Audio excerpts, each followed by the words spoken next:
Assalamualaikum warahmatullahi wabarakatuh. Shalom, Om Swastiastu, Namo Buddhaya dan salam kebajikan untuk kita semua. Selamat pagi, siang, sore, Pak Cecep.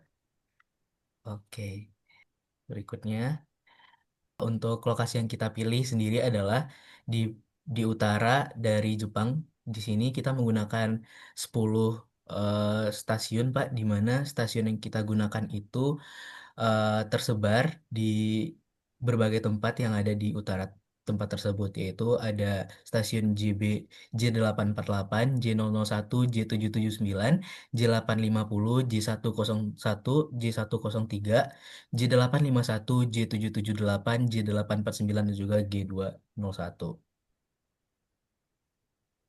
Di sini selain itu latar belakang kami memilihnya adalah karena wilayah utara Hokkaido itu merupakan pulau termasuk pulau-pulau kecil di sekitarnya itu sangat rawan akan gempa bumi ataupun tektonik aktif karena berada di perbatasan lempeng Asia Pasifik dan Amerika Utara. Aktivitas subduksi yang berlangsung di kawasan ini menyebabkan terjadinya akumulasi regangan yang memicu deformasi kerak bumi secara perlahan maupun tiba-tiba dalam bentuk gempa bumi tadi. Oleh karena itu, menurut dari kelompok kami, analisis renggangan sangat diperlukan untuk memantau pergerakan mikrolempeng di di wilayah ini, terutama untuk pengamatan jangka panjang dengan stasiun GNSS yang tersebar di daerah pesisir-pesisir pulau terluar. Selain itu, memberikan informasi ilmiah tentang dinamika bumi, pemantauan regangan juga memiliki nilai praktis untuk mitigasi bencana ataupun perlindungan infrastruktur bagi pemerintah dan juga masyarakat serta penguatan sistem peringatan dini tsunami ataupun peringatan dini terhadap gempa yang ada. Terus selanjutnya, wilayah seperti Hakana dan Hamatonbetsu dan juga Nakagawa merupakan lokasi strategis yang dapat merekam pola deformasi regional dan perubahan regim tegasan seiring waktu. Dengan demikian, analisis renggangan di wilayah ini tidak hanya penting secara geodetik, tetapi juga vital bagi keselamatan masyarakat dan ketahanan kawasan utara Jepang terhadap bencana bumi. Adapun tujuan praktikum kita kali ini ada 5, yaitu memantau dan menganalisis deformasi kerak bumi di wilayah utara Jepang yang memiliki dinamika aktif dan akibat subduksi yang ada di Jepang. Yang kedua, mengumpulkan dan mengolah data deformasi secara vertikal dari stasiun GNSS untuk mendeteksi pola regangan jangka panjang yang terjadi di daerah pesisir dan pulau-pulau kecil di sekitarnya. Selanjutnya, menghitung kecepatan pergeseran dan membuat grafik time series deformasi menggunakan skrip 1DDTS pada platform MATLAB. Yang keempat, ada mengestimasi parameter regangan spasial seperti dilatation rate, maximum shared strand rate, dan juga principal strand rate melalui skrip 2D-VISR pada sistem Ubuntu. Yang kelima, yaitu memberikan informasi ilmiah dan praktis sebagai dasar untuk mitigasi bencana, penguatan sistem peringatan dini tsunami, dan perlindungan infrastruktur di wilayah rawan gempa. Adapun langkah kerja yang kita lakukan adalah yang pertama, seperti yang dijelaskan tadi, yaitu menentukan daerah untuk pemantauan deformasi. Setelah itu, kita memilih 10 titik yang sudah saya sebutkan tadi. Setelah itu, kita melakukan pengunduhan nilai deformasi vertikal pada stasiun pada opsi IGS 14. Pilih jamnya itu 24 jam dengan format 10F10V3. 4, yaitu menentukan periode analisis renggangan minimal 3 tahun. Yang kelima adalah mencari koordinat dan magnitud gempa pada area deformasi. Yang keenam adalah melakukan perhitungan skrip 1DDTS di MATLAB untuk mendapatkan grafik time series dan kecepatan pergeseran. Skrip dapat diakses di situs ugm.id garing 1DDTS. Ketujuh adalah melakukan instalasi Ubuntu, Miniconda atau Naconda, dan GMT, serta pengecekan Fortran Compiler. Kedelapan adalah melakukan proses pengolahan velocity interpolation strain rate dengan script 2DV ISR di Ubuntu dengan GMT untuk mendapatkan nilai dilatation rate, maximum share strain rate, dan principal strain rate. Dan apa dan script itu dapat diakses di ugm.id dalam garing 2D VISR.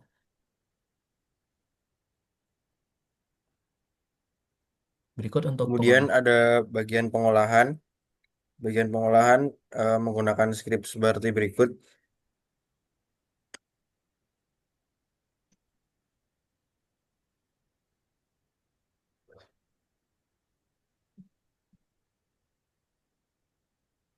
Nah, kemudian berdasarkan hasil run dari skrip berikut didapatkan yang pertama ada grafik time series, serta kecepatan pergeseran dari stasiun J848 dan J001. Nah, berdasarkan grafik displacement stasiun J848 dan J001, didapatkan bahwa pola pergeseran posisi cukup konsisten dari tahun 2009 hingga 2019 pada arah EW atau east-west. Kedua stasiun mengalami pergeseran ke arah timur yang ditunjukkan oleh tren yang meningkat. Sementara itu, pada komponen NS atau North-South, terlihat pergeseran ke arah selatan secara bertahap, ditandai dengan tren penurunan. Untuk komponen up-down, kedua stasiun menunjukkan fluktuasi vertikal yang relatif kecil tanpa tren naik atau turun yang signifikan. Kemudian berikut adalah grafik time series dan kecepatan pergeseran dari stasiun J779 dan J850. Kemudian berdasarkan grafik tersebut, dapat diketahui bahwa stasiun J779 dan J850 menunjukkan pola pergerakan yang konsisten selama periode 2009 hingga 2019. Pada komponen timur barat, kedua stasiun mengalami pergeseran signifikan ke arah timur dengan kecepatan sekitar 6,36 mm per tahun untuk J779 dan 6,81 mm per tahun untuk J850. Di sisi lain, pada komponen utara selatan, menunjukkan pergerakan ke arah selatan secara dominan dengan kecepatan negatif 7,95 mm per tahun untuk J779 dan negatif 7,74 mm per tahun untuk J850 yang mencerminkan tren regional tektonik yang seragam. Kemudian untuk komponen up-down atau vertikal, keduanya menunjukkan pergerakan ke atas yang ringan masing-masing sekitar 2,78 mm per tahun dengan fluktuasi tahunan yang cukup terlihat di grafik. Keberadaan garis vertikal putus-putus ungu menandai waktu-waktu terjadinya gempa atau peristiwa geodinamik tertentu, namun tidak diikuti oleh anomali besar pada grafik pergeseran. Kemudian berikut adalah grafik time series dan kecepatan pergeseran untuk stasiun J103 dan J851. Grafik tersebut menunjukkan pola pergeseran tektonik yang stabil dan seragam dari tahun 2009 hingga 2019. Komponen timur barat pada kedua stasiun menunjukkan pergerakan ke arah timur, masing-masing sebesar 7,13 mm per tahun untuk J103 dan 7,43 mm per tahun untuk J851. Di sisi lain, komponen utara selatan memperlihatkan pergeseran ke arah selatan yang hampir setara, yaitu sekitar negatif 7,13 mm per tahun untuk J103 dan negatif 7,49 mm per tahun untuk J851. Kemudian untuk komponen vertikal, pergerakan ke atas terdeteksi namun lebih kecil nilainya, yaitu 1,45 mm per tahun untuk J103 dan 1,17 mm per tahun untuk J851. Dengan pola gelombang tahunan yang cukup jelas, kemungkinan besar dipengaruhi oleh efek musiman seperti tekanan atmosfer atau kelembapan tanah. Kemudian ada grafik time series dan kecepatan pergeseran untuk stasiun J101 dan J778.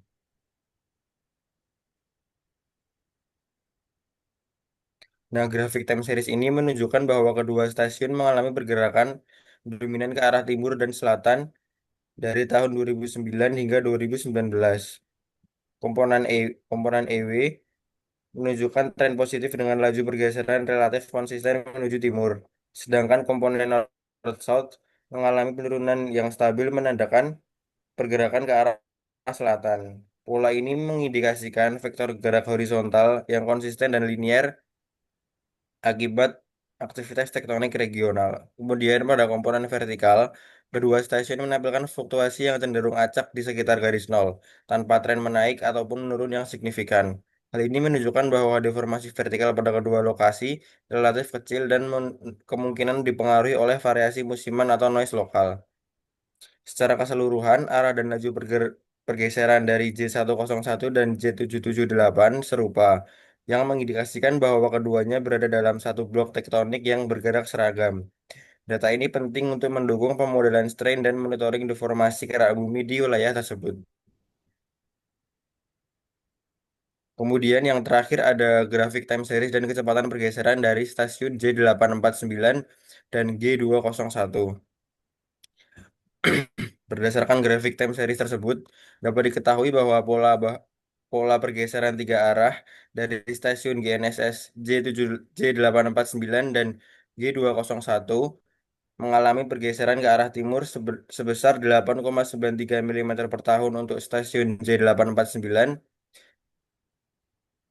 dan arah selatan 8,57 mm per tahun serta naik 1,1 mm per tahun. Sementara itu untuk G201 menunjukkan kecepatan lebih tinggi, yaitu 10,08 mm per tahun ke timur, 8,85 mm per tahun ke selatan, dan naik 2,51 mm per tahun.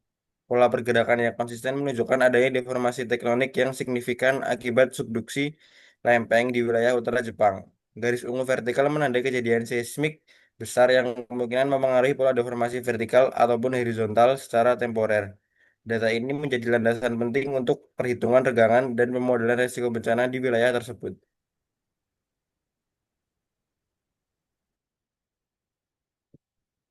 Baik, selanjutnya hasil dan pembahasan mengenai dilatation rate dan maksimum shear strain rate.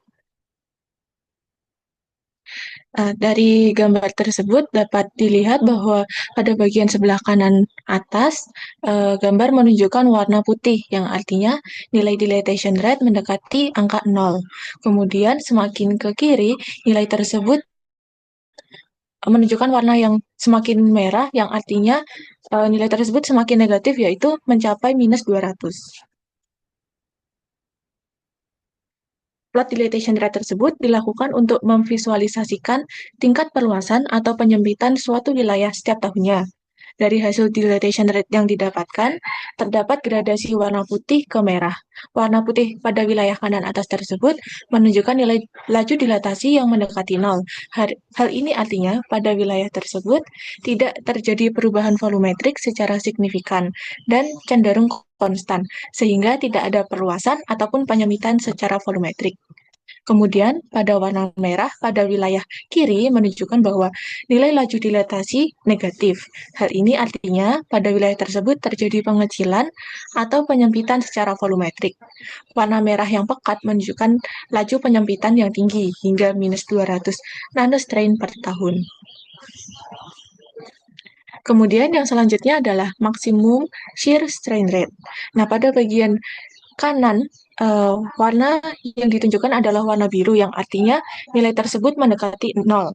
Kemudian semakin ke kiri, nilai maksimum shear strain rate tersebut semakin besar hingga nilai 75. Plot maksimum shear strain rate tersebut dilakukan untuk memvisualisasikan tingkat maksimum dari laju regangan atau deformasi pada suatu wilayah setiap tahunnya. Dari hasil yang kami dapatkan, pada wilayah tersebut memiliki tingkat deformasi yang bervariasi. Hal tersebut dapat terlihat dari gradasi warna biru ke putih kemudian ke merah. Warna biru pada wilayah kanan menunjukkan bahwa tingkat deformasi rendah. Warna biru itu menunjukkan bahwa nilai maksimum shear strain rate-nya mendekati 0 nanostrain per tahun, yang artinya pada wilayah tersebut tidak terjadi deformasi yang signifikan. Kemudian pada warna putih di wilayah tengah menunjukkan tingkat deformasi sedang. Selanjutnya pada warna merah di bagian kiri menunjukkan bahwa tingkat deformasi tinggi. Warna merah tersebut menunjukkan bahwa nilai deformasi mencapai 75 nanostrain per tahun.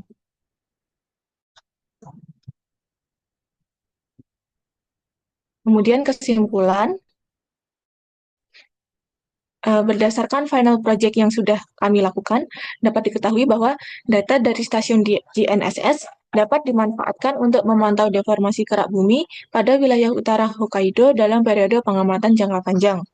Dengan mengunduh data dari stasiun GNSS berupa nilai deformasi vertikal setiap tahun, kemudian dilakukan pemrosesan, maka didapatkan hasil berupa kecepatan pergeseran, dilatation rate, dan maksimum shear strain rate. Informasi ini dapat digunakan untuk mitigasi bencana, penguasaan sistem peringatan dini tsunami, dan perlindungan infrastruktur di wilayah rawan gempa.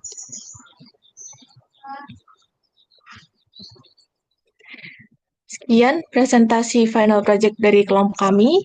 Bila terdapat salah kata, kami mohon maaf. Wassalamualaikum warahmatullahi wabarakatuh.